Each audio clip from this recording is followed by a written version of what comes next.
На 24 февруари 2022 година, главниот град на Украина се разбуди во 4 часот наутро од звукот на експлозии и приближувањето на руската воена машинерија. Битката за Киев требаше да почне.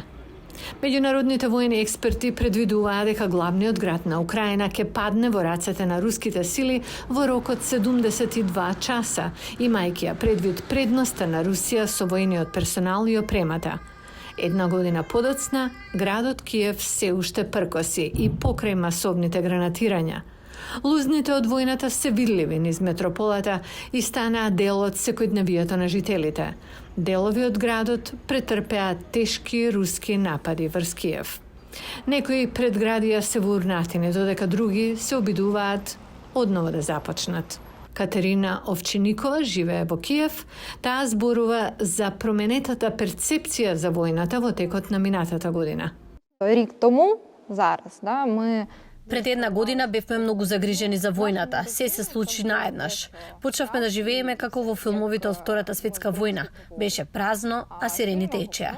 Сега веќе живееме. И да има гранатирање, ако нешто се случи, нема место за паника.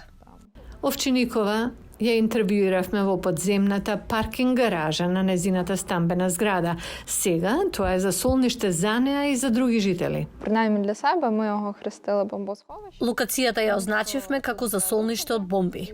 Има два излеза до две различни улици, а паркингот не е само под зградата, туку и под земја, што е многу важно.